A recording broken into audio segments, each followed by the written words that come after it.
Salut. Le 2 janvier, l'Église fait mémoire de deux grands saints docteurs de l'Église, Basile le Grand et Grégoire de Nazianze. C'étaient des défenseurs inflexibles de la foi trinitaire.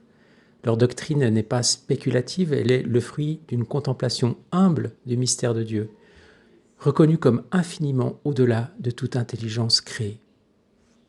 Pour faire contrepoint à ces docteurs qui ont contemplé le mystère de la Sainte Trinité, je vais vous lire un passage du Livre du ciel de Luisa Picaretta, daté du 14 janvier 1922, dans le tome 13. C'est Luisa qui parle. « Je me suis trouvée en dehors de mon corps et j'ai vu le ciel ouvert, investi d'une lumière inaccessible à toute créature. Des rayons descendaient de cette lumière et enveloppaient toutes les créatures célestes et terrestres, de même que celles du purgatoire. Certains de ces rayons étaient si éblouissants que même si l'on pouvait être envahi, ravi et rendu heureux par eux, on ne pouvait absolument rien dire sur leur contenu.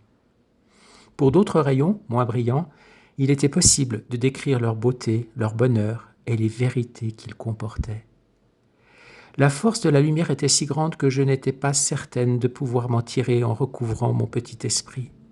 Si mon Jésus ne m'avait pas réveillé par ses paroles, ma force humaine n'aurait pas été capable de me soustraire à cette lumière pour me ramener à la vie. Mais hélas, je ne suis pas encore digne de ma patrie céleste, et cette indignité me contraint à errer encore en exil. Après cela, Jésus me dit, « Ma fille, retournons ensemble dans ton lit. Ce que tu as vu est la très sainte Trinité. Elle tient toutes les créatures dans sa main. De son simple souffle, elle donne vie, conserve, purifie et rend heureux. Il n'y a aucune créature qui ne dépende d'elle. Sa lumière est inaccessible à l'esprit créé.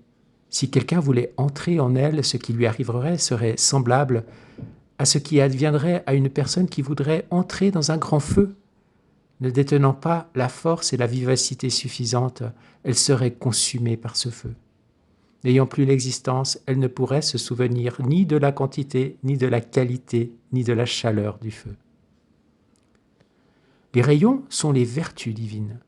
Certaines de ces vertus sont moins adaptées à l'esprit humain. C'est pourquoi il est possible de les voir et d'en tirer du plaisir, mais non de raconter quoi que ce soit à leur sujet. Quant aux autres, qui sont plus adaptés à l'esprit humain, on peut en parler, mais en balbutiant, car personne ne peut en parler d'une façon juste et digne. Ces vertus sont l'amour, la miséricorde, la bonté, la beauté, la justice et la connaissance.